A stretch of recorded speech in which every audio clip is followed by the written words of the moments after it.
welcome to the BLOCK SAUC Gaming Edition, the web show that serves up the juiciest alpha in the world of Web3 gaming culture. I'm your host and reNFT ambassador, Jinkirin.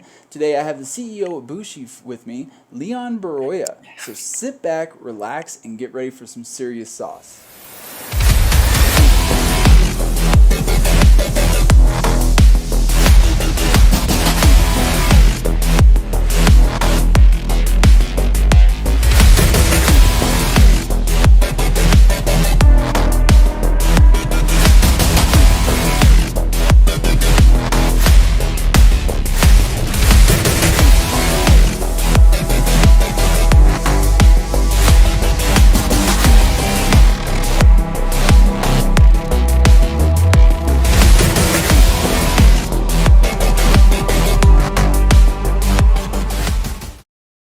How you doing, Leon?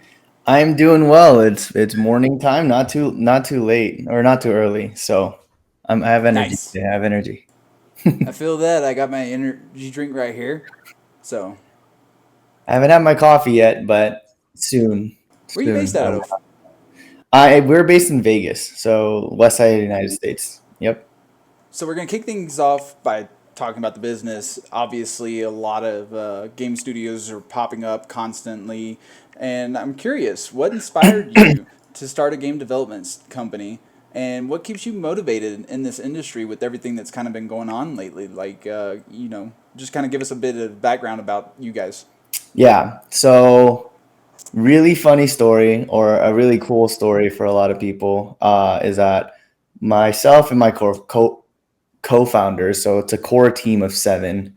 We were all best friends from high school. We went to a kind of like an accelerated program high school where you can choose a major. A lot of us chose game design, which is one of them, which is really weird. Yeah, normally you don't. Normally, a lot of people back then didn't really think game development was like super like safe or secure as a job, but there was a major there that was game design, and so that's kind of where we all started. That's how we kind of knew each other. And we actually, well, I know some of the other co-founders were building video games during that time with each other, but it wasn't until college where we kind of started, you know, creating Bushi, I guess, from concepts. So our game director, Ryan, and Philip, who is the creative director now, they started off on this kind of journey, I guess you could say, journey to create Mm-hmm. Bushi. But Bushi back then was not what you see right now. So, but long story short, we were friends from high school, best friends from high school. College, we kind of went towards like our own path. Some went to AAA industries, some went to smaller game development studios. So we have experience on working on video games like Diablo 4 that just released. Oh, Um, the Coalition, which does the Gears of War series. Um, some of us worked at even the Wax blockchain at some point. So we're kind of like trickled around everywhere. I specifically started off in blockchain specifically over at the Cosmos or the Secret Network. And oh. then we were building Bushi from that entire time, Mm-hmm. kind of like as a passion project. And then somewhere along the road, it just became not a hobby anymore. And then we just said, all right, let's full send it. Let's go and do as much as we can with Bushi and see where we can take it. And that's how we all met. That's how we started the company. And that's how we all like formed, I guess, Onenet, which is a video game development studio. That's awesome. So, kind of, I guess, what's your guys' goal? Like, what's the vision for the future for Onenet? Yeah, so we are, I always say this, but we are a video game development studio through and through. That is our bread and butter. That Mm-hmm. is what our passion is. Our like all we ever do is go on play video games or build video games. When we get off of work, we play video games. So the future of OneNet isn't as convoluted or as complicated as a lot of these other video game studios out there in Web3. Mm-hmm. Our goal is just to create video games. That is, create experiences that come from our life or from like scenarios out in the world, and we just create beautiful video game experiences for people to play, and kind of like it don't no don't mean to get sappy, but like video games is a form for us to escape the real world, and we're trying to provide that for other people as well. So No, that is I get that completely, 100%. I mean, that's kind of why a lot of people play video games. Let's be honest. They want to go home. They want to escape the day to day mundane, whatever. And it's a good way to keep themselves engaged and interact, even socially. Like when you think about it, you don't have to go to a bar or go to somebody's yeah. house. You can socialize through video games. So I get that 100%. But what I just heard was experiences, plural. So it's not going to stop with Bushi, right? uh, no, it does not stop at Bushi. Like I, of course, all of our focus right now is on Bushi, but I'll let Mm-hmm. you know that like in the back pocket we have like 7 to 10 different prototypes. Like Oh, wow. when I tell you that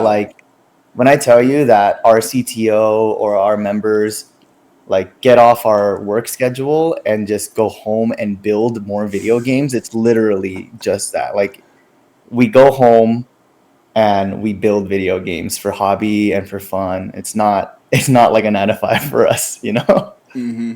Yeah. So obviously, there's a lot of studios popping up. Everybody wants to make games now. What sets your company apart from the other development studios, and what would you consider to be your competitive advantage? Right. So in regards to Web 2 or Web 3, so I'm assuming just in general, right? Yeah, I'm thinking more in general. To me, there's no border. There is no Web 3 or Web 2. It's just Yeah. gaming, right? But not Yeah. everybody agrees, so take that as you No, will. I agree with that. That's our like core philosophy is that we're not building a Web 3 game or a Web 2 game. We're just building a game. But I think if I had to pick something that like something that kind of differentiates ourselves from others is that um, I don't want to say anything sappy like passion or like anything like that. But really, like when it comes down to it, I feel like there's a lot of studios out there with founders who are passionate, but not a full team that is passionate. Mm-hmm. So, like for us, we've been building Bushi for like 4 years coming now, and we've gone through our ups and downs. And the thing that differentiates ourselves from others is that we never we might have slowed down. 1 second. Sorry. Ooh. But we never slowed down in terms of building Bushi. Even when we were on our downtrends, Mm-hmm. we never stopped. We never stopped believing in it. This core seven specifically.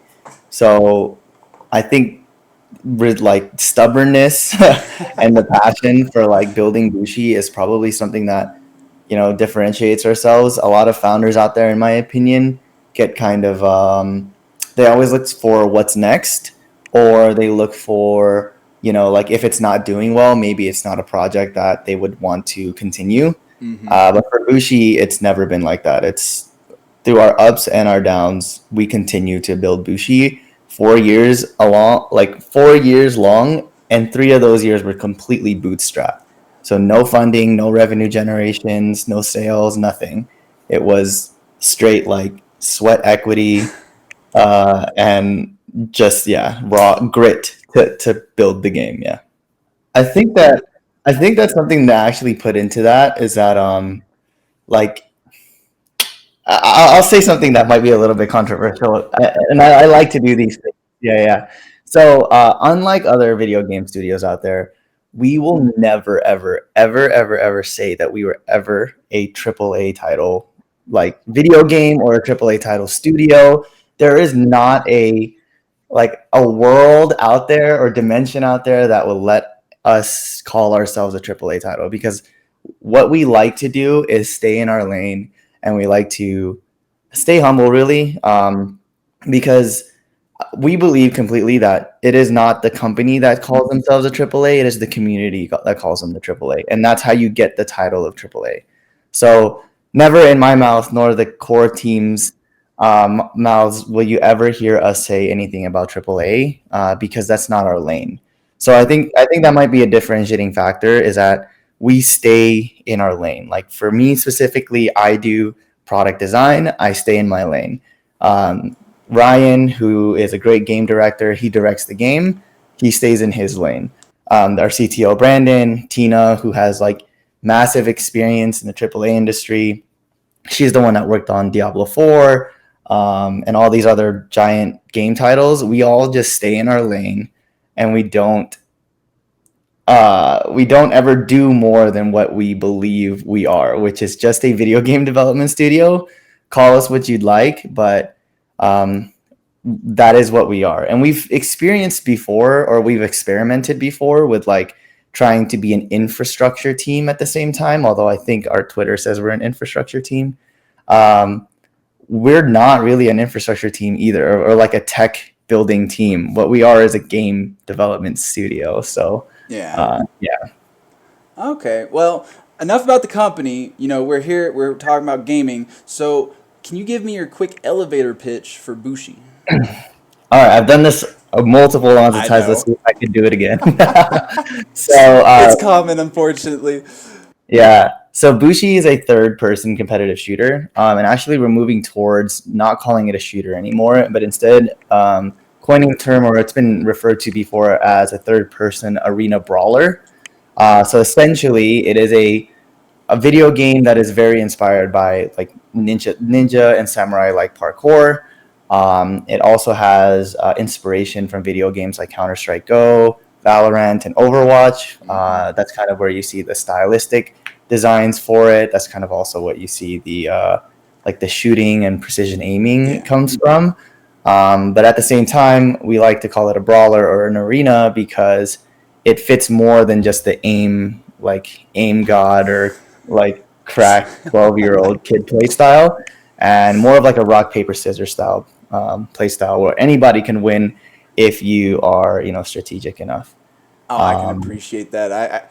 I kind of have decent aim, but realistically, like yeah, I go in Fortnite and I know what you mean. Those 12-year-olds. Oh man, yeah. those freaking 12-year-olds. I'm scared to play Fortnite anymore, and it's not because of the sweaty pros like Ninja and Tfue. It's because I shoot some 12-year-old. Next thing I know, he built the Eiffel Tower, and I'm like, what?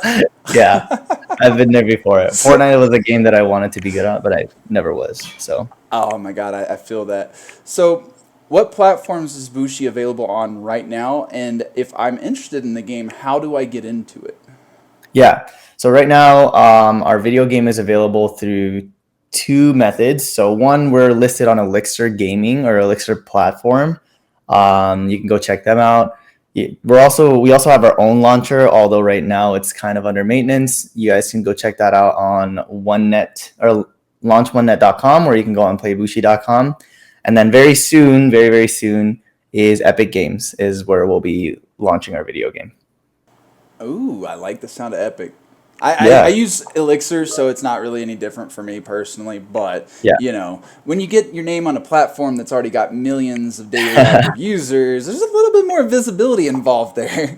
Just a little bit more, and their tech is definitely really really needed for the space. Mhm. So Well, yeah. speaking of tech, how does Web3 tie into Bushi? Is it just character skins, like purely cosmetic, or is it whole characters similar to like League of Legends? Like, what do you guys have Mhm. going on there? So I guess this is where some alpha will come into play because I can talk a little bit about the token. But so I just want to preface this with what we designed our economy to be is strictly outside of the game. So like I mentioned before, we are a video game development through and through. And so what we wanted to do with Bushi, because I love blockchain, the core team member loves blockchain, is that we wanted to separate the video game from the economy itself. So we have an in-game economy where you have an in-game currency. And with that in-game currency, you can essentially level up NFTs in the form of cosmetics. So things like skins, different animation variants, different visual effect variants, things like that can all be changed through play of the video game. However, actually just brings me to the point that NFTs are always, always only purely cosmetic. You cannot purchase anything that will make you stronger or better at the game. It is purely cosmetic. Um, and Yeah. Did you have something to say? Sorry. No, I was just, I've been a big advocate. I'm a huge gamer. I love Yeah. playing games. Web 2, Web 3 doesn't matter. But that's one thing I have noticed is there was a trend. I don't know if it's still ongoing because I haven't really seen too many new games doing it. But there was a trend for a period where there were stats tied to NFTs or whole abilities or Yeah. whole skill sets, something like that, and it kind of starts to lean a little bit more towards that play to or pay to win Right. versus playing for fun. So Right. I'm really Right. glad to hear that. Like that's Yeah. great. It sounds like you guys are definitely on track with that. But you said that there's an outside of game community, so I'm Yeah. assuming there's probably a non-game related token or something going on there. Could you care to elaborate? Yeah, absolutely. So this is alpha, so no one really knows this just yet, but I think it's okay because it'll be out eventually. So what we're doing is that we're creating a token. This token specifically, I like to call it as a community activation token model. It might not be the right term for whatever people are saying, but what I wanted to do with this is take the whole Gamify idea and throw it completely out of the water and just punt that over the bridge. I We don't believe the whole Gamify idea is a very sustainable economy for the video game, and so what we decided to do is amplify what makes a video game successful in long term, which is one, user acquisition methods that are really great. Two, user retention methods that are really great, which is more likely than not just the video game itself. And then two, support and amplify the content creators that create content for the video game and the esports players that people love and follow. So the token, what is this designed to do, is amplify all those different things. So you can do things outside of the video game through quest platforms that will say, hey, maybe there is one that says play 5 video games, and you go play 5 video games, you're able to claim a token, Mm-hmm. but that is not directly tied into the economy of the video game. It's tied to the economy of the community that decides whether or not these quests are valuable or the token rewarded through this quest is valuable. And then just really quickly about the content creator side and then the esports players, in my wholehearted opinion, is that video people don't follow video games really. People follow content creators that they love and esports players or esports teams that they love. And so what the token comes in to do is to help incentivize or help amplify and specifically support content creators and esports players to continue doing what they're doing, which is creating content for people to consume and compete at a high level, which all people love to watch. As you can see, esports is in this huge uptrend, although I think a little bit of it popped, but It that's has. essentially what the token is meant to do. Yeah, and Mm-hmm. that makes sense. And I have seen a lot of content creators covering the game, the esports side. I mean, it's a double edged sword. They go Yeah. together. I've seen some of the most competitive Web 3 people I'm aware of making content for the game. So it seems like there's Yeah. definitely a lot of interest in that regard.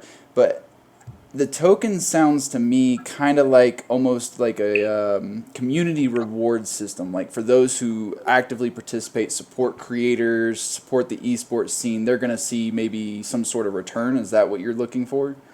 So I've heard some people call it like a loyalty program, which I don't actually think that it's like that, Mm-hmm. because you can actually do things with the token further down the line. Well, I mean, even now, the only way that you can, well, when our token goes live, the only way that you can purchase these NFTs or skins or things about the video game is through that token. So you can still purchase your in-game skins, or you could even purchase the in-game currency that makes variants of the skins Mm-hmm. through the token. And then I won't cover this too much, but the further down the road that we get, so this is the final form, I believe, of Bushi, is Mm-hmm. that it's going to be a UGC platform. But Ooh. so UGC has been thrown around like crazy, right? But really, what that means to us is that Bushi is going to be completely moddable. So we've already created the infrastructure to make to allow people to create their own maps, their own game modes, import their own skins and assets, and they can create any type of quote unquote world or metaverse. I hate saying that. I hate saying that because it's just a mod to me. I'm a video gamer, so it's a Yeah. mod. And they can then choose to monetize that in any way that they wish, kind of like Roblox. And yeah, that's the final form of Bushi. So we start off with esports now, then we fine tune the video game.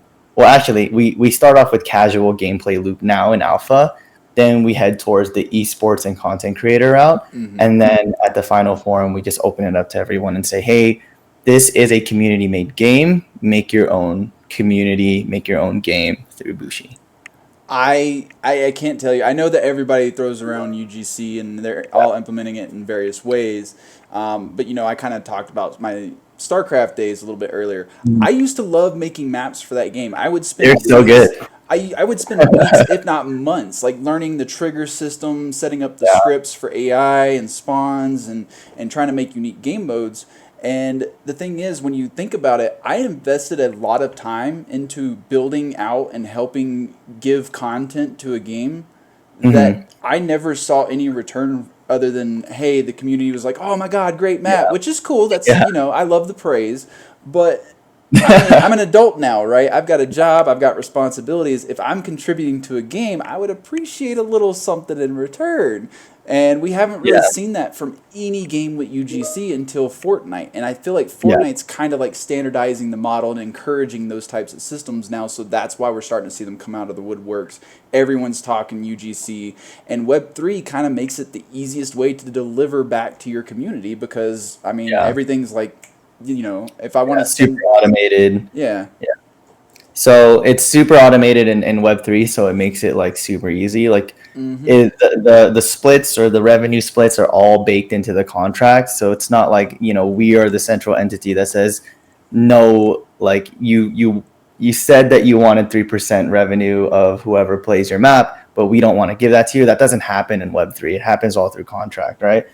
So but I think a good thing to mention about UGC is that it's always been around, but this whole UGC term hasn't really been popularized until recently. And for video games out there who are successful, and for video game developers out there who want a tip, the best way to elongate the shelf life of your video game is to create mods, is to allow the community to create content for it. And so that's essentially why we want to go down that route. When we first concepted Bushi, it was always meant to be this moddable video game because that is what takes a video game from 1 year shelf life to 5 year shelf life. You can see that in video games like CSGO or Dota 2. StarCraft specifically had like really cool tower defense games or like really huge maps, type of custom maps and stuff like that. So that is what makes a video game last long, and it ties into Web3 because the longer your video game is alive and well, the better your economy is with your Mm-hmm. token. So if you match those things up and you're able to create both, you just create a really great economy for everyone to enjoy. Yep, and you mentioned shelf life. That immediately I was like Bethesda. How many Yeah, Bethesda games would have the longevity that they did if not for mods? yeah, Like you still got people playing Skyrim almost 20 years later. Come on. yeah, yeah. My friend Luis has played that game since it came out to now. He still plays mods, so yeah, it's ridiculous. So are you guys? Is it going to be like you're going to provide a map editor, or is this something that developer like we would have to, as a community, develop externally to integrate in some form or fashion, similar to how Bethesda does it? We have Yeah, mod launchers and stuff that do the heavy lifting for us, but somebody had to make that, right? yeah. So it's a bit of both. So what we do to start off, it's actually called the Dojo Workshop, and our white paper is coming out later to outline all these. But it's called the Dojo Workshop, and in the workshop, you start off with the base amount of assets that you can create a map with, and those assets are what you see in Bushi now. So we just give all of our assets that we've ever made and give it to the community to make any map or make any type of moddable game mode that they'd like. And at the same time, you can import your own 3D assets. So this is where like people who have the technical ability to create 3D assets, create visual effects, animations, things like that, even rig different characters, they can use the Dojo Workshop to import their assets. So we kind of call it a developer portal because we try to make it as easy as we can. Fortnite kind of set a really, really high bar with what UGC platforms should be doing. And so that's what we're going to try and tackle. However, we are no way, shape, or form at the same level as Epic Games. So we will try our best, I but we mean, try to make it as easy as possible. yeah, you can't compare David to Goliath, right? Like we're Yeah. in Web3. I don't think if there's a single Web3 company that has Epic money. Let's be honest. No. And Epic has, they have the talent, they have the money, and they've got nothing but time. And that's why Yeah. we've seen Fortnite Creative 2.0 take off so well, because they basically It's were so like, cool. we're just going to throw everything and we're going to reshape Yeah. what UGC looks like, right? Yeah. Because I think back to StarCraft, where I couldn't import assets and everything had to be coded into the engine pre-existing. I couldn't modify Right. externally. But that does beg the question, if you guys are going to allow the import of assets, obviously there are malicious people out there that like to use copyrighted material or silly adult things. Yeah. I'm assuming there's going to be some sort of moderation, maybe an approval system once it's submitted before it'll actually show up in game. Like, how is that going to work? Yeah, so you're absolutely right that there are going to be people who put in things that we don't want to.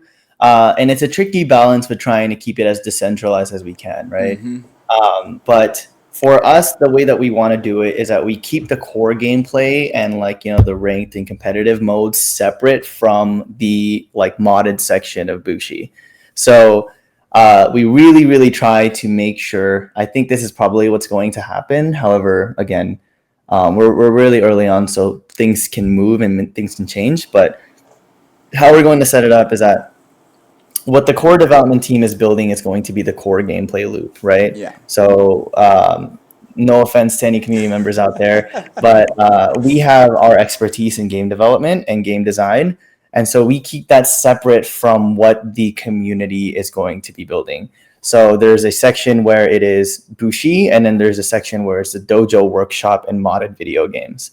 I think there will be a way to vote to see whether an asset can be moved over from the Dojo Workshop into the actual core gameplay loop, but a little bit iffy. But there's definitely going to have to be some kind of moderation through probably like a council or a voting system that says, hey, this asset is completely inappropriate. We got to take it out. Or I love this asset. Can we put this into the core gameplay loop of Bushi? And then we'll have to vote and kind of work as a community to figure it out. That kind of reminds me of like the League of Legends tribunal system, where the community kind of voted on actions like, hey, this person was toxic or they weren't toxic. And I Yeah. think that's a great idea. The issue, if you put it in the community's hands, Yeah. is there's manipulation tactics that can go into it, and the Yeah. masses can override the minority pretty easily. So I feel like you may have to hand pick who goes on that council or keep it Yeah. internal. That's just my personal thoughts and experience from the past. But also, if you are able to get volunteers that you guys vet Yeah. and they kind of contribute towards that moderation system, maybe you can reward them with some tokens, something like that, so that the incentive to keep playing the game and keep participating too. Yeah. I think there's a lot of flexibility there, and I think that's a great idea, honestly, because just being like, you have the final say. For example, like Leon says, no, this asset can't go. Well, we are Web3. We are supposed to be decentralized. I get that there's a balancing act that goes into that. It's very difficult to traverse too. I think this is actually a really good topic to point out, that this is kind of why we wanted to create a token system that is outside of the video game, right? So the video game has to be centralized in some way, shape, or form. Um, like anti-cheat systems need to Yep. be happening, banning so people can stay safe, no phishing, things like that all need to be moderated by a trusted and vetted group of members. That's why video games on chain are going to be a little bit difficult. But video games off chain can be centralized or must be centralized to be able to keep everybody safe, right? Yeah. However, in a community token model, you can, create incentivized programs even from the community to mod or to moderate certain people to be able to like have a voice in the video game, if that makes sense, right? But at the end of the day, Bushi is there is a final say, I guess you could say, just to keep everybody as safe as possible. Has to happen, but we'll figure it out. If there's a way to decentralize it even further, of course, we absolutely believe in decentralization. But yeah, that's why you can think about the community token as Bushi. It can be used in Bushi, but then there's so many other programs and initiatives and projects and applications that this token can be used for, that it's not just Bushi. It is a think about it, like it's almost like a network, but not having a network, So it sounds like you're kind of. So I've actually been promoting this system, but go with me here. Try to bear with me. Yeah, It yeah. sounds like you guys are kind of mimicking Blizzard in a way. And the reason I say this is I can take a World of Warcraft subscription token and redeem that for $15 Activision Blizzard store currency, which I can then use across Hearthstone, Diablo, Call of Duty, all of that stuff. But it's all stuck within their ecosystem, you know. Yeah. So, and I can get that token for those that aren't aware, mind you. I can actually play to earn that token via World of Yep. Warcraft. I can grind gold, redeem that gold to get that token, then cash out, blah, blah, blah. So there's sort of a pseudo play to earn within a closed economy. That sounds kind of what you guys are aiming for then. Yeah. So I hate Semi-closed it. environment. No, I hate it because you actually just exposed us a little bit because I absolutely love Blizzard. I mean, of course, minus the whole scandalous things, Yeah, of which by the course. way was actually Activision, not Blizzard. Just for Well, Blizzard had their share too, yeah, yeah, but yeah, it was nowhere near what Activision was. Let's be yeah, honest. yeah. But so it just clear disclaimer. I am my favorite video game by far is World of Warcraft. By like leagues and years and years. I started when I was 10 and then now I still play it. Dragonflight was amazing, an amazing expansion. Um, but that is exactly like the economy that we kind of strive for because it is so well designed. Like there's a reason why World of Warcraft or Diablo franchises or other video games from Blizzard are so long, and it's because they've tied everything that they've ever created into a not just the video games but really a huge community. Like the people that work there, like I said, Tina from our team worked there on Diablo 4. It's like they have their own economy in there. You can purchase things not only like in the video game but on site on campus and at events. And the only thing wrong with Blizzard's economy or World of Warcraft's economy is that you can't exchange it for fiat currency or for other Exactly. currencies, which kind of like, it keeps your assets tied in, and then it's just going to be sitting there when you're done playing the video game, which we absolutely don't like. But everything else other than that is so well designed that I believe that, that is a model that we're taking heavy inspiration from, and then going to look at other models out there in Web3 specifically that makes sense. And the thing is, like, I love it 100%. I've been telling people in spaces, look at Blizzard. Like, we don't Yeah. need to reinvent the wheel. We just need to look at the Web 2 games that are doing economies right and see how we can implement them over here. And Yeah. the reason I love Blizzard so much is they even have pseudo interoperability already. If I go buy the World of Warcraft Collector's Yeah. Edition, I get things across StarCraft, I get things in Diablo, and Yeah. and that's the whole reason I bought Diablo 4's like super big collection edition is I wanted the mount in World of Warcraft, right? Yeah. So I spent more because I was already getting an asset from a game I already play, right? Now, like you said, it does suck. I can't extract to fiat, so I can spend all Mhm. my time grinding. I can buy all the tokens I want, but that's never going to leave Blizzard's ecosystem. It's going to be in their Yeah. bubble, and it doesn't matter because I'm going to end up spending it on Call of Duty or some other title that's still within them. So they have money coming in, but they have no money going out. And that's Yeah. kind of where Web3 comes into play. But do you think that their model is sustainable if you start taking money out? I think to a certain extent, I think it's sustainable. I do think that if it was money taking out, that the community needs to be activated a little bit more than what it is right now for Blizzard.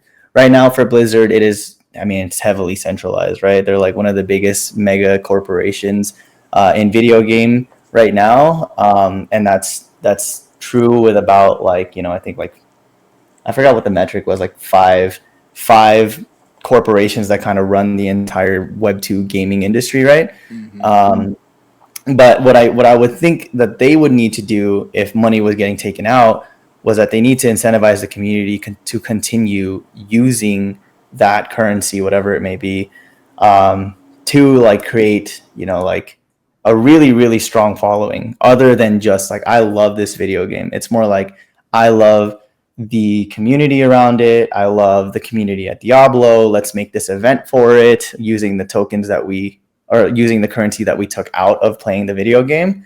Um, just so that it's kind of, I don't like to say the word invest, but it's like you invest your time into playing World of Warcraft, and then they invested in you by giving you the return in token that you can take out, and then you reinvest it, not into World of Warcraft, but into the community surrounding Mm-hmm. Blizzard itself. Yeah.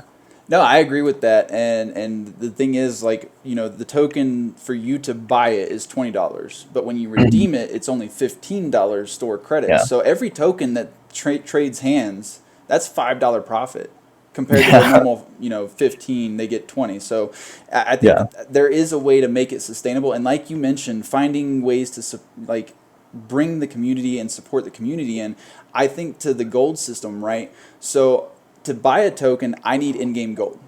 Yeah. Now, I have an option. I can forego all of my crafting and mount farming. Like I can not spend any gold whatsoever. I can not repair my gear, which I don't recommend, mind you. And I could just pull all that gold and just go try to extract the best I can. But my gaming experience is going to suffer greatly by doing so. So I think they're Yeah. onto something there, because if you think about how that could translate to Web3, if your crafting and all that stuff burns the token rather than just cashing out, Yeah. then players have to decide, oh, do I want the optimal gaming experience, or do I want the optimal earnings? Yeah. And I'll tell you right now, at least me as a gamer, I'm taking gameplay over it every single time. Yeah.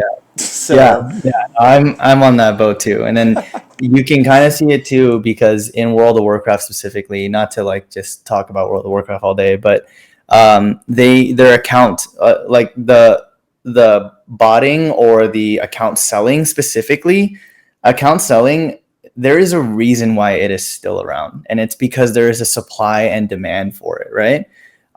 For Blizzard, obviously they ban any type of account selling, but in my idea is like why, right? If there's a person that wants to consume an account that is bought, then let them. If a person wants to spend their ample amounts of time creating a character, leveling it up to the max level, and selling it, let them, right? Because it's mhm. only going to elongate the playtime of your video game, sustain the economy sustain their economy so they can continue doing it.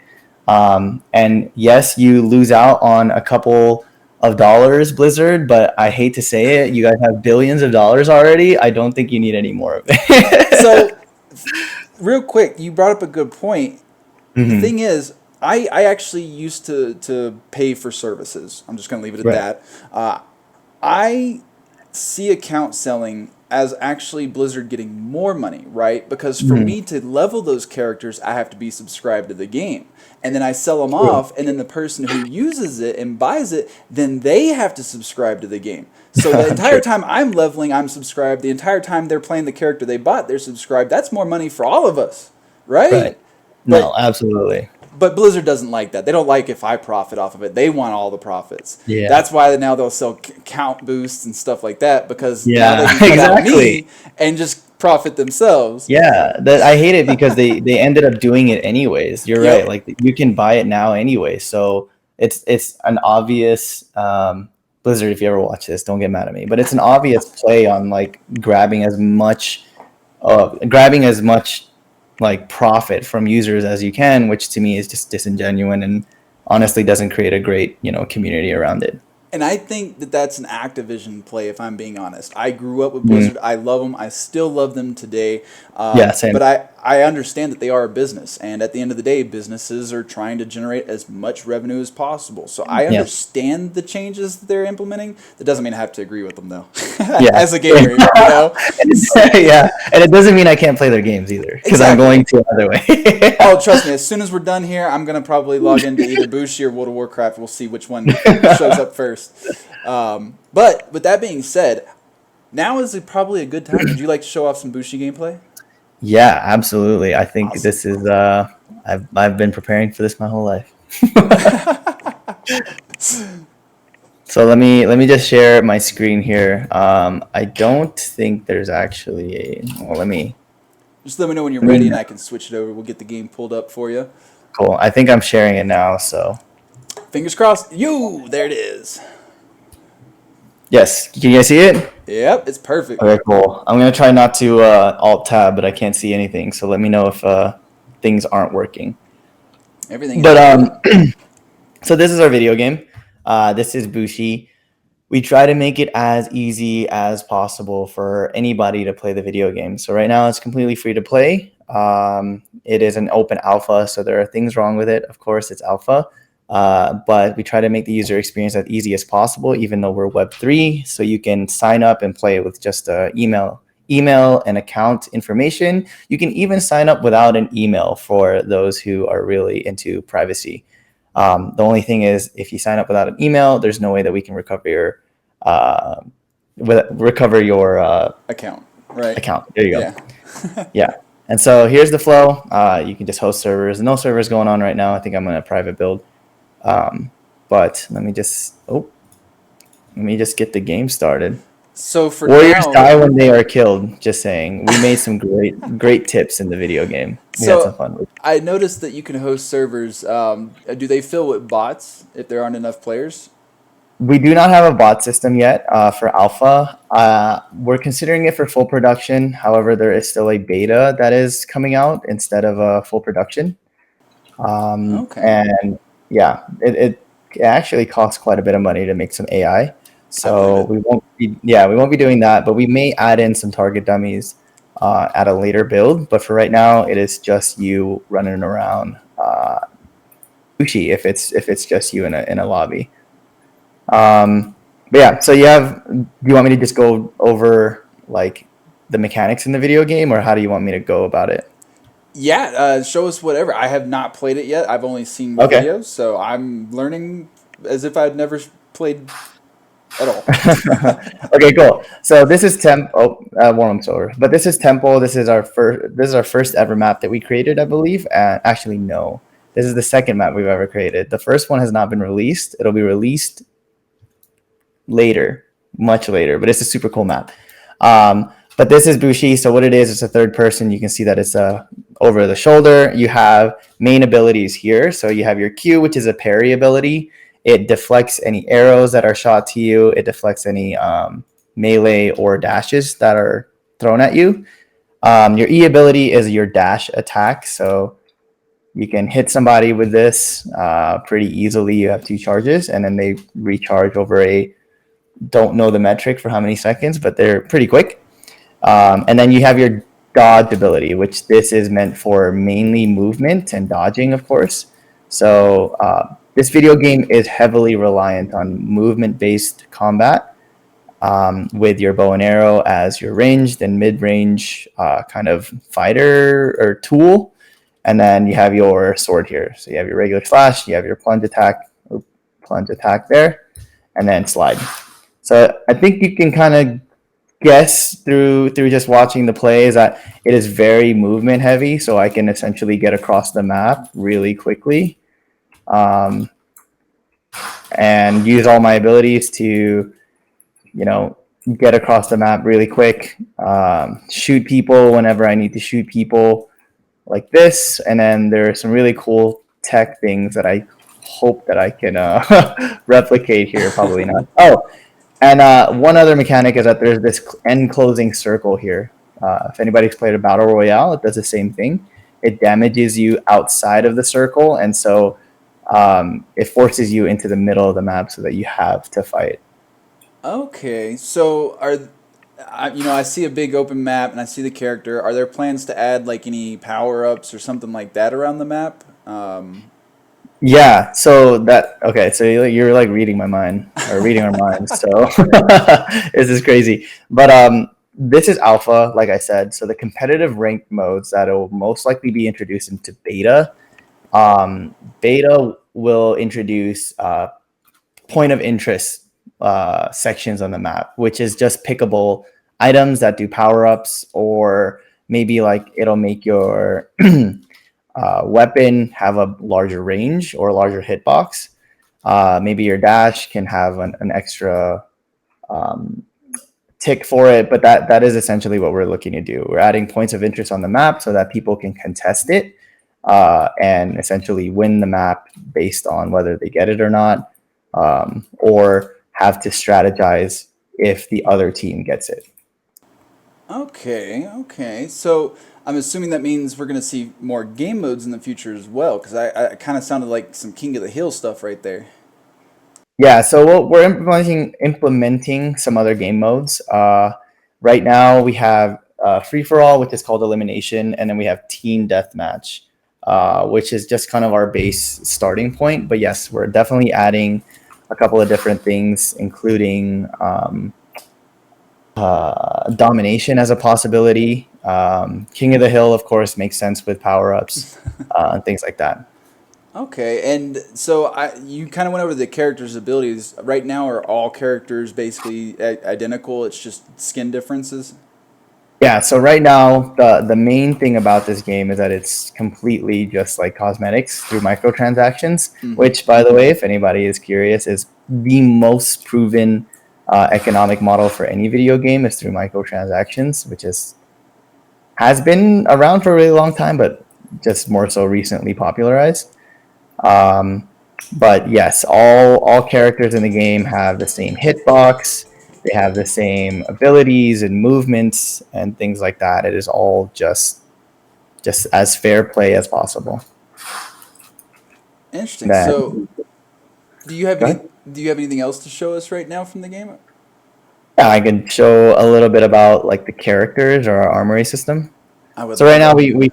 we created a fully dynamic battle pass. So this is Ooh. an NFT actually. So you purchase the NFT, and as you play the game, you can level this up, and it's all changed within the metadata itself, and it's all seamless after every single match that you play. You the experience points that you gain will be injected into the NFT metadata that you have. So wherever this NFT goes, um, the items go with it, or the level goes with it, right? So So, those are those time limited then? If that carries over. what do you mean time limited? So, like for example, let's use Fortnite for example. Their battle pass tends to last what, like 60 or 90 days, and Right. then you can't grind it anymore. Well, I think they changed that system, but that's how it used to be. And we see a lot of games kind of replicate that old model. I think Call of Duty still does it, where you just can't grind it after the 90-day battle pass. Is this going to be something that if I sell it, somebody can continue grinding it until it's fully maxed? Yeah, so they can continue grinding it until it's fully maxed.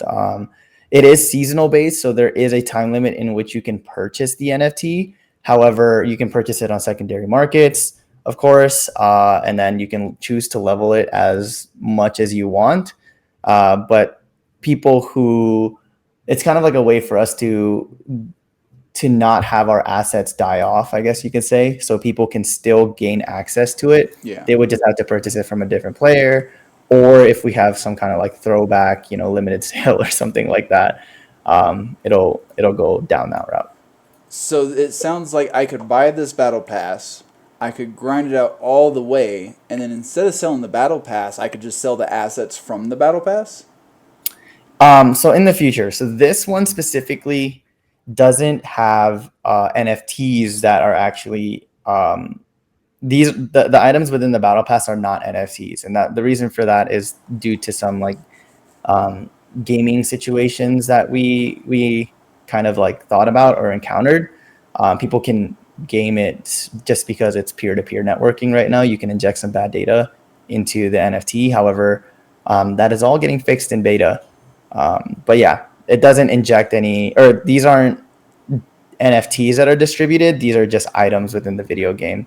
But the entirety of the thing is an NFT. And But in the future, it will allow you to claim these as NFTs and then sell them.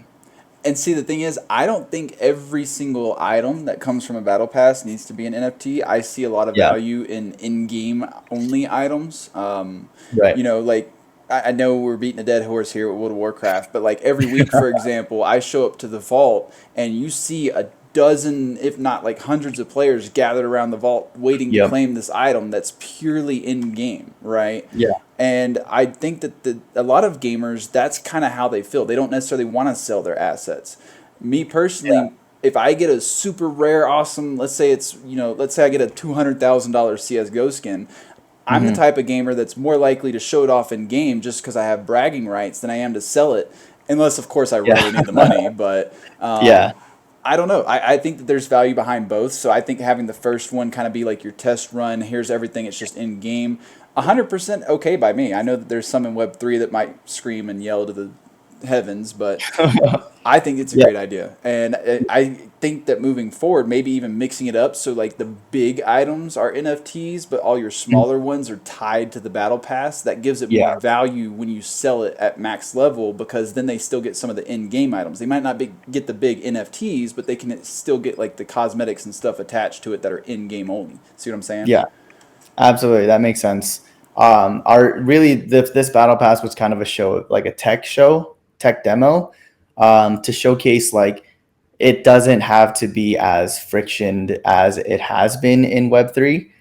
Really, you can just level up this entire battle pass and have it directed all within one NFT through a seamless experience of just playing the game. So you don't have to interact with anything blockchain related. You don't have to interact with, you don't have to like approve any data sending or anything like that. This is just strictly as easy as possible. Play the game and your NFT will level up and then do what it is that you want with that NFT. I love it. I did Hmm. see on the main menu there was an armory option. What was that about? Yeah, so the armory option is where you can use the skins or choose your loadout essentially. So you have your characters, which you can see a preview here. I don't know why I don't have access to these. Maybe I have to buy them myself. But CEO has to buy his own assets. GG's, that's how you know it's a good team. No shortcuts. no shortcuts. But yeah, so all of these items are actually in the battle pass itself. The only way that you can really get these right now is through the battle pass. Although I think we will be releasing them as individual NFTs later down the road. But you can choose your character and just enter a game with the character. We have 4 characters with one variant of Goku. And then you have your swords, which we have 7 of them. 7 of them. You can see that I'm not on the asset team, but we have 4 bows, and then of course you have your effects. I think this is what kind of gives the game a lot more flavor, I guess you can say. So like some of the effects are really really cool. Like this fire one is super cool. And then you have animations as well. So here's Salt Bay for anybody who, Oh my god, yes. yeah. And these are meant to like when you kill somebody, like put some salt on them, and then go about your day. So yeah. So I'm seeing a lot of like there's kind of a matching theme here so far that I've seen from all the Mhm. assets. I'm kind of getting that Chinese like mythology vibe. Even that character that I just saw called him Goku, but he kind of reminds me of Sun Wukong. Yep. What has been the inspiration for all of the models and art behind the game? Yeah. So believe it or not, our art style inspiration is from Spirited Away. So any Studio Ghibli film, as well. So that is kind of where the art team kind of went towards. But at the same time, there is a trend in the market for like really bubbly and very inviting cartoonish characters or stylized characters. So that's kind of what we wanted to mix and incorporate. As far as theme, yes, it is. Bushi, as of right now, is very inspired by like a Neo Tokyo type feel, Japanese culture inspired for sure. But we want to also go down the route of like what Riot does, which I believe is awesome, which they do themed seasons. So this season may be Japanese themed, but next season may be like European or South American. Really just depends on it could even be anything like Halloween themed or Christmas themed. So the theme starts off with Neo Tokyo, but we definitely are planning to have an IP rich video game. That sounds amazing, and you're spot on. I've seen it in a lot of games, not just like Fortnite and League and stuff like that, but Mm. like Paladins, for example, they do themed seasons, like you're saying. And I remember one was like pirates, and you can get all kinds of different like pirate skins for various characters and different voiceovers. And I think even Overwatch does that. So Yeah. that seems like a really smart, solid play, 100% behind that. I want to see some Egyptian themed stuff. I'm just saying. I love Egyptian mythology and the gods and stuff behind all the various lore. So you don't see too many games utilizing it though. I think I've seen The Yeah. Secret World, and that's the only game that comes to mind that utilizes Egyptian mythology. Yeah, I think it definitely, this is something where the token can come into play too, is that people can vote for the next theme for this next season. So stuff like that can really drive a community to be active and participate in more than just like earning, but instead like actually helping build the game. It is marketed as a community built game because we take feedback. We take feedback pretty heavily, especially now in alpha, and any opinions, unanimous votes, and things like that. All of that is taken into consideration. I'm watching you move around and everything. The movement feels pretty fluid. I know some of the animations are probably still in the works. Yeah. How long did it take from start to this point to kind of iron all this out and bring it together? Oh man, a long, long, long time. 4 years, 4 years for sure. 3 of those years were bootstrapped, so it's not like we were working full time on it, like in the first or second year. But it took a really long time to iron things out, especially because we moved from this started off as a Unity game, then it turned into an Unreal 4 game, and then we ported it over to an Unreal 5 game. And so a lot of changes, a lot of variations. So it took a long time to just get this as polished as we can, especially like the networking stuff, which no, which most video game development studios or programmers don't have expertise in. But thankfully, our CTO is a genius in every way possible. So I mean, let's be honest, netcode is not easy. If it was easy, then we wouldn't have so many games launching with. I mean, even Halo Infinite had crazy netcode issues. For those that didn't play in the last X Defiant beta, they had crazy netcode issues. Like, online multiplayer isn't as simple as a flip of a switch, like a lot of people seem to think it is. very difficult, especially when we're peer to peer networking right now, only in alpha. Just to mention, I've been saying beta for a while now, but I don't think I've given a timeline. But beta is scheduled to be in 1 to 2 months already. Really depends, but that's when we incorporate dedicated servers. So dedicated servers is going to fix, hopefully, fingers crossed, everything that we've encountered that is troublesome with networking issues. Um, Thankfully, we got accepted into the Google Startups program so that we can fund our dedicated servers, and just give everybody as great of a connection experience as we can. Real quick, can you go stand on the stairs for me? Here. Yeah, like just stand on there. So I noticed the leg raises whenever there's like an obstacle or terrain or something. That is a very minor detail that I think a lot of people don't catch, but I did a little bit of animation in college for a little bit, so I Yeah. really appreciate the small little details that you guys have already caught and put in the game, and it's this early in development. So I'm really excited. Are you guys gonna like continue to iterate on that and improve things over time? Is that the goal right now? Yeah, absolutely. So, I mean, it's by no means is this like the best. I mean, I think you saw that my ankle was broken on the stair there for a second, but this is all the doing of Deer, which is our game programmer. He loves little details like this. Like this is called feet IK for anybody who is interested, and it just kind of matches your character's body to I could be wrong, a clip from an asset. So there's clipping involved with this, and then the feet IK kind of reads where you're positioned, and then it shows it in your model that you're like stepping on a stair rather than just like clipping through it. But little details like that is absolutely what we want to do. Like I said, we're a video game development studio focused on video game development. So this is our job. Our job is to make sure everything is as real but stylized as possible, and then we have partners and such that help us on the blockchain and infrastructure side.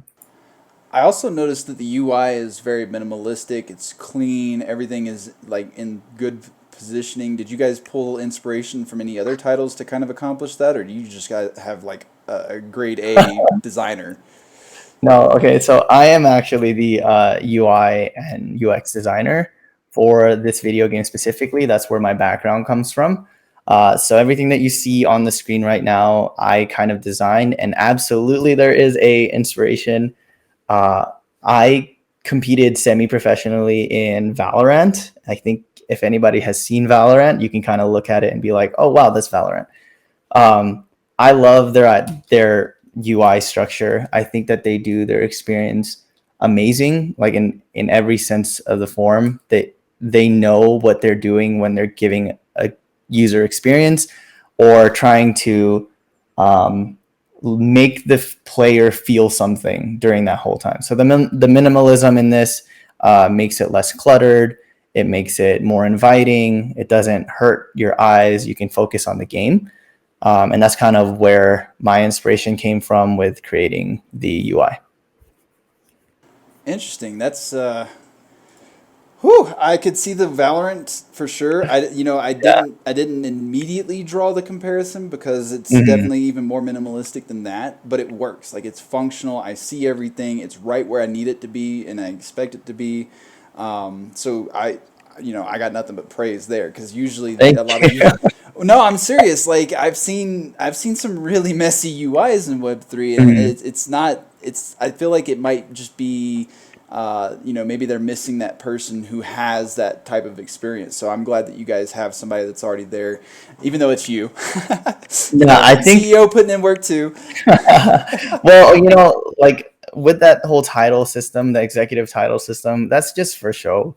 Like this is a part of us staying in our lane. Like we have the hard skills to create a video game. We're not just like a CEO or a CTO or a CFO or a CMO. We are level designer. We are product designer. We are UX. We are UI. We are network engineer, game designers. Like that is what we have in our back pocket. Well, not even our back pocket, in our front pocket. And then the executive stuff we have to show, that to people to like feel like we're credible, which I think is completely backwards, but that's kind of what we have to do. So that's our team. Do I think that someone else can do a better UI than I can? Absolutely. Like especially because the timing issue is crazy trying to be a CEO and also a UI designer. But that happens when we raise funds. That happens when we have bigger funding, hopefully.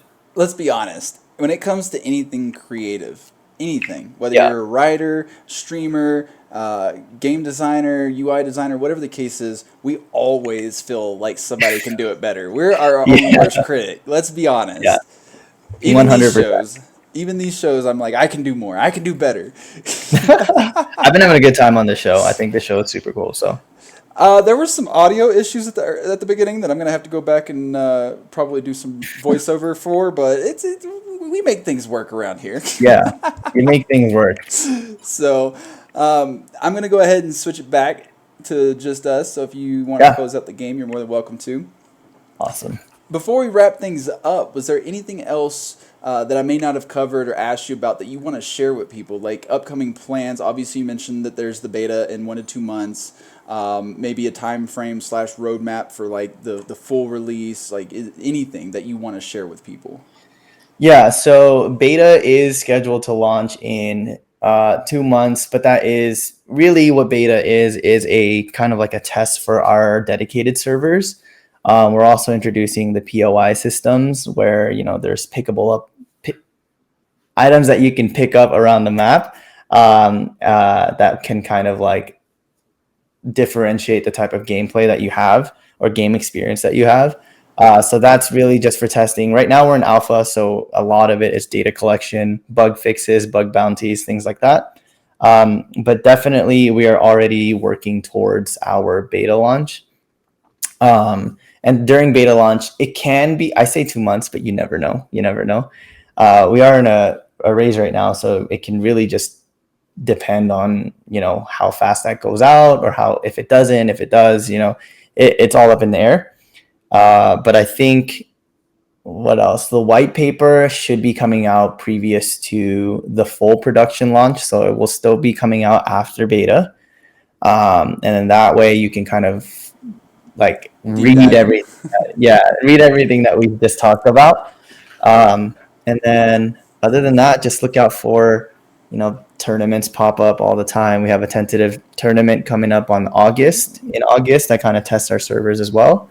um, a lot of people are actually trying to make their own tournaments, which is absolutely amazing for us. So I know there's a content creator tournament that is scheduled this month at some point. Oh, There is the tournament in August, and there is an end of the year hopefully tournament that will be launching. But either way, full production, we're really really hoping for early next year, probably quarter 1 or quarter 2. That is like a fingers crossed. At that point, then it's free for all. Whatever happens, happens. mm-hmm. Hold on for the ride. Jesus, take the wheel, and then that's it. That's all we're doing really. We're just building. We're building, and then we are building some more. So, Are you guys going to be making an appearance at any upcoming events, maybe like Rare Evo? I don't think there is an event right now that we are scheduled. Of Okay. course, we would love to do like packs and things like that, but that just depends on how much traction that we have. Yeah. Um, Let me see. I don't think that we're going to be showing up to any events, but we've shown up to a lot of events in the past already. We Mm-hmm. were just we didn't have a booth at 3XP last 2 weeks ago or last week, but we were there. We were at least talking. So Yeah. we go up here and there as much as we can. So just I think the best way to figure or follow that is just to follow our Twitter. And what's the at for people that are Oh, watching? Twitter.com/playbushi. Yeah, There we go. play And Bushi. if I wanted to download it right now, you said it was what? Play Launch Net? It's launch1net.com, Oh, there we or go. you could just go to www.playbushi.com. Even I easy. think right now our launcher is down, or we're pretty much shooing people to Elixir because they do it Oh, better okay. than us. So yeah. Well, there you go. Elixir Gaming. If you don't know what it is, Google it. It's usually the first result. If not, well, hopefully my YouTube person will put a link in the description. We'll see. So, you have any final thoughts? Anything that you'd like to add before we wrap it up? It Um, doesn't have to be alpha. yeah, nothing crazy. I think just one, thanks for having me on the show. I think this was awesome. I love talking about the video game, and the structure of it was awesome.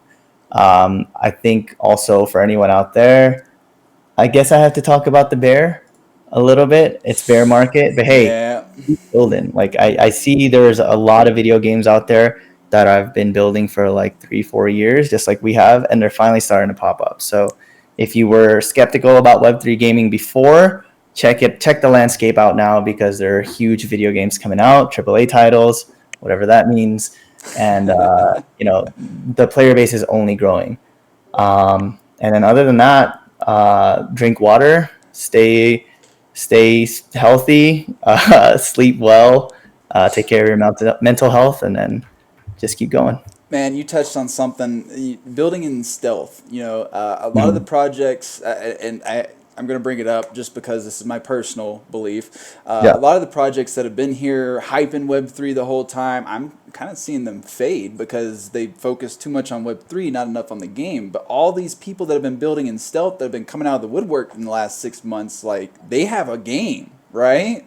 So I feel yeah, like that's going to work in your guys' favor a lot. That does bring me to one final question, and you don't have to answer if you're not open to it. But yeah.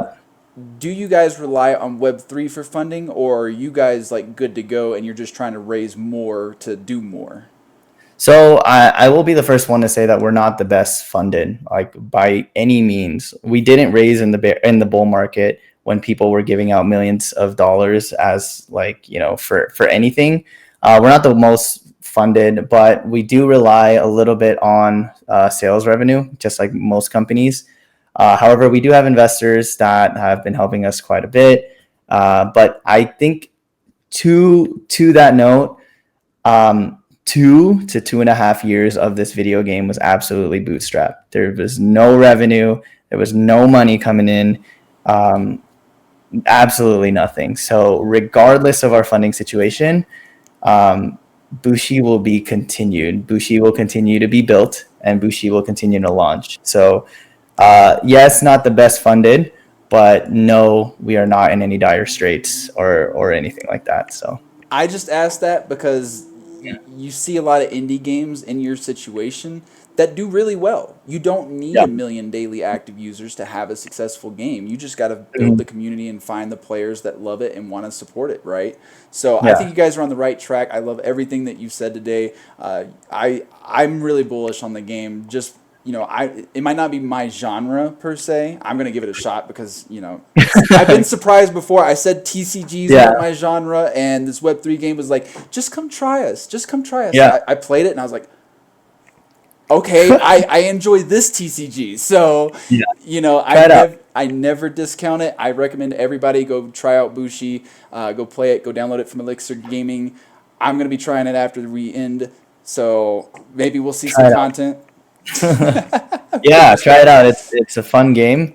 I think it's digestible for everybody. Player bases, you do have to go into our Discord. A lot of what the matches are right now is people who in our Discord, just saying, "Hey, does anybody want to play?" And then there's a lobby that pops up with like 5, 10 players, whatever it may be, and that's the best way to find the game, pretty much. Honestly, I miss those days because it forces you to socialize and build friendships. Because if you're a toxic dumpster fire, nobody's gonna want to play with you. So, I think that adds to the social element. I love games to hang out with friends and get people involved. So, I'm not even worried about the lobbies. Right? We'll find people to fill lobbies. Like you said, Yeah, content creator tournament later this month. I'm willing to bet the lobbies will be popping. So, not worried about that at all. I'm hoping. I'm hoping. So that's going to be a wrap for us. This was another electrifying episode of the Block Sauce, and we will now come to a close. But before we say goodbye, I want to extend a huge thank you to Leon for taking the time to meet with us today. I also want to say that we can't do this without all of our amazing viewers and supporters. Remember, the sauce never stops flowing. Stay connected with us on social media. Share your thoughts and suggest future topics you want us to tackle. Your voice does matter too. Maybe throw another game our way. I'm just saying, we're looking for people. Looking for people to interview. And if you missed any previous episodes, make sure you follow us on socials. Go follow us on YouTube, LinkedIn, all those places where you can find reNFT. That's going to be it for today. Thank you, sauce enthusiasts, for hanging out, and join us next time for another amazing episode of The Block Sauce, where we'll keep the flavor alive and the discussions fiery. Until then, stay saucy and game on.